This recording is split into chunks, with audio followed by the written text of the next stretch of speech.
अकबर की महानता को तो टेक्स्ट बुक्स के साथ साथ बॉलीवुड ने भी इतना ग्लोरीफाई किया कि हमने सिक्के को पलटकर दूसरा पहलू जानने की कोशिश भी नहीं की। इस तथ्य के अनुसार अनारकली सलीम की सौतेली मां थी। औरंगजेब ने तख्त हासिल करने के लिए अपने तीनों भाई दारा शिकोह, मुराद बख्श और शाह शुजा का कत्ल कर ताउम्र के लिए बाप को बंदी बनाकर रखा।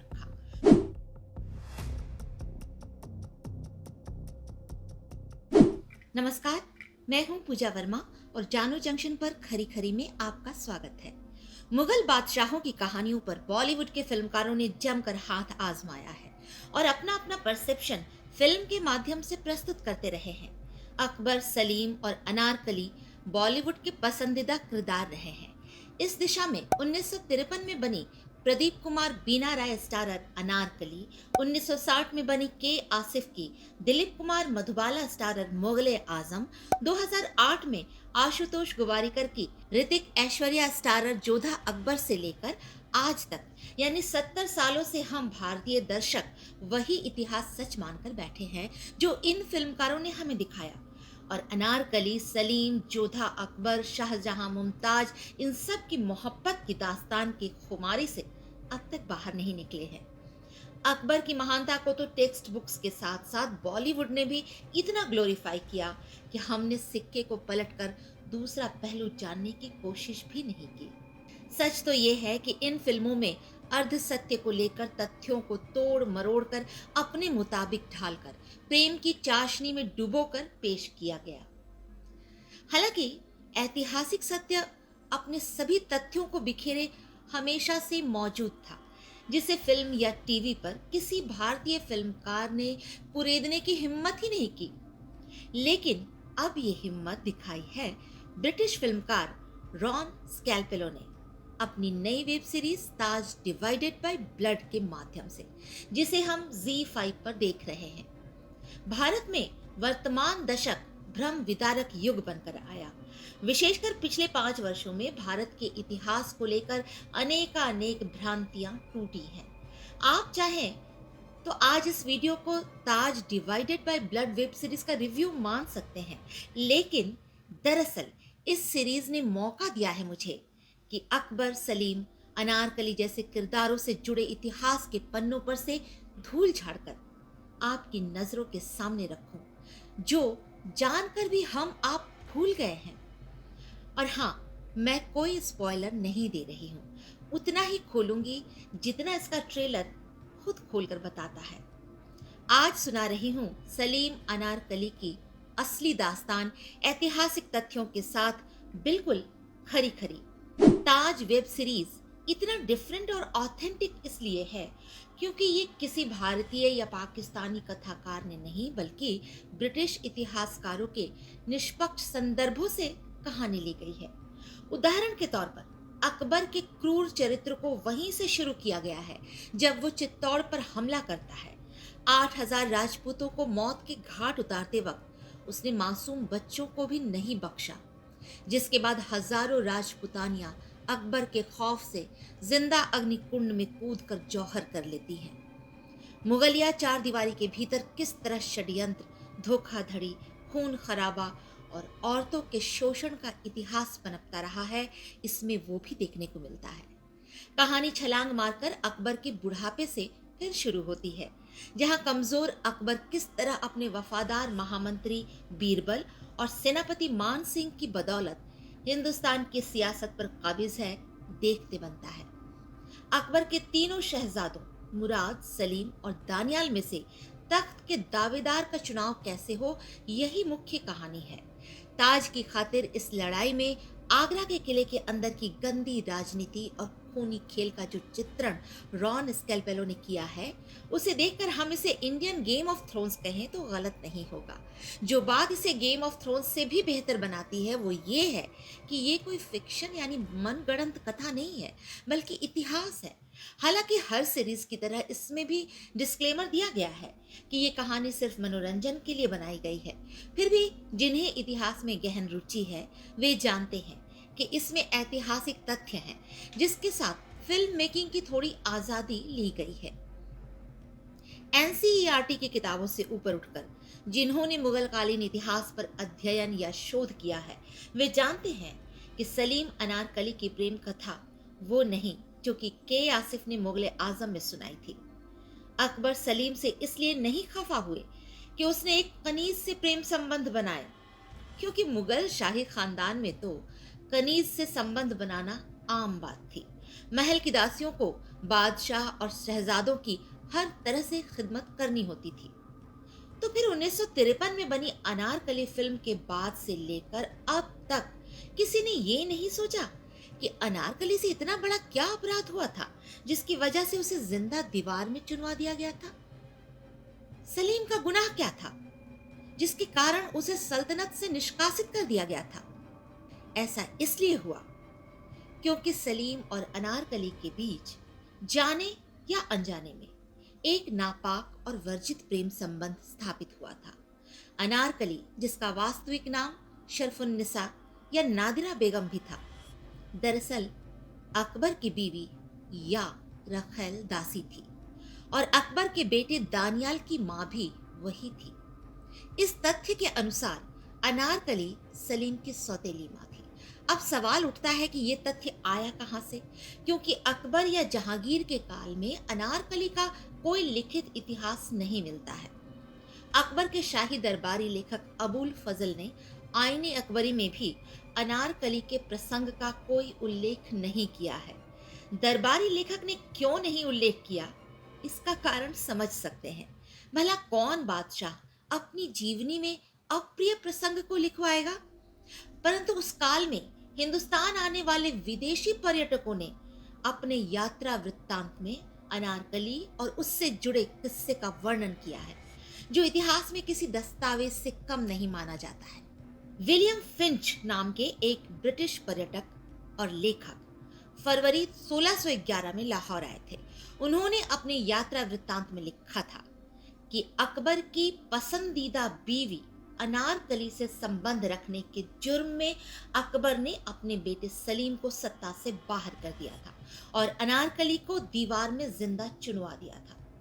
बाद में जब सलीम जहांगीर बनकर तख्त पर बैठे तो लाहौर में उसी जगह पर उसने अनारकली का मकबरा बनवाया, जहां माना जाता है कि अनारकली दीवार के अंदर चुनी गई। इस मकबरे के अवशेष लाहौर में आज भी मौजूद हैं और वो पूरा इलाका ऐतिहासिक काल से अनारकली बाजार के नाम से आज भी जाना जाता है। अनारकली की मजार पर 2 तारीखें खुदी हुई हैं। पहली 1599 है, जब अनारकली की मौत हुई थी, और दूसरी 1615, जब मकबरा बनकर पूरा हुआ था। अनारकली की मजार पर सलीम ने खुदवाया था, अगर मैं एक बार अपनी प्रिया का चेहरा हथेलियों में थाम सकूं तो कयामत के दिन तक खुदा का शुक्रगुजार रहूंगा। इसके साथ ही अपना नाम लिखवाया था, मजनू सलीम अकबर। विलियम फिंच की लिखी इस घटना का समर्थन करते हैं एक और ब्रिटिश लेखक एडवर्ड टेरी, जो फिंच के कुछ साल बाद 1625 में लाहौर आए थे। जाहिर है कि यह किस्सा उस वक्त प्रजा के बीच में आग की तरह फैला होगा। एडवर्ड टेरी ने भी अपने वृत्तांत में लिखा है कि अकबर ने अपने बेटे सलीम को अपनी सबसे प्यारी पत्नी अनारकली के साथ संबंध रखने की वजह से बेदखल कर दिया था, लेकिन मरते वक्त मृत्युशैया पर अकबर ने सलीम की सजा माफ कर दी थी। अब तीसरे दस्तावेज की बात करते हैं। इब्राहिम इराली नाम के लेखक the last spring the lives and times of the great Mughals नाम की अपनी किताब में ये कहते हैं कि अनारकली ही शहजादा दानियाल की मां थी, और उन्होंने अबुल फजल की लिखी एक घटना का संदर्भ भी दिया है, जिसके अनुसार अकबर के हरम में दानियाल की मां के कमरे में किसी पागल घुसपैठिए को अकबर द्वारा पकड़े जाने का उल्लेख है। इब्राहिम इराली के अनुसार ये घुसपैठिया जिसे अकबर ने पकड़ा था वो सलीम ही था, जिस पर पर्दा डालने के लिए पागल घुसपैठिया बता दिया गया। एक और ब्रिटिश लेखक थे सैमुअल परचाज।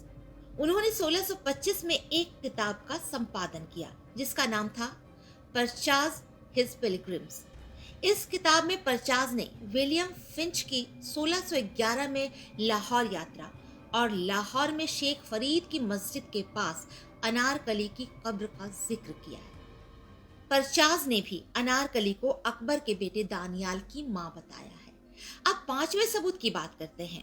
तारीख लाहौर किताब में इतिहासकार अब्दुल लतीफ ने लिखा है कि अकबर की एक बीवी अनारकली को सलीम से इश्क करने की वजह से सजाए मौत हुई। इसलिए दरबारी लेखक अबुल फजल के आईने अकबरी में अगर अनारकली और सलीम प्रकरण का उल्लेख नहीं किया गया है तो इसका कारण स्पष्ट है, और इस वजह से हम अनारकली के अस्तित्व को नकार नहीं सकते और न ही इस बात से इनकार कर सकते हैं कि अनारकली सलीम की सौतेली मां थी। अब इस मौके पर कुछ और तथ्य मैं आपके सामने रखना चाहती हूँ, जिनके संदर्भ विभिन्न पुस्तकों में मिलते हैं। अनारकली से प्रेम होने से पहले सलीम की 3 शादियां हो चुकी थी। सलीम की पहली बीवी सेनापति मान सिंह की बहन मान बाई थी। मान सिंह अकबर की राजपूत बीवी हरखा बाई, जिसे जोधा बाई भी कहा गया है, उनके भाई आमेर के राजकुमार भगवंत दास के पुत्र थे। इस प्रकार मान सिंह जोधा बाई के भाई नहीं थे जैसा कि मुगले आजम में दिखाया गया था, बल्कि भतीजा थे। और जोधा बाई ने अपनी भतीजी की शादी अपने बेटे सलीम से करवाई थी।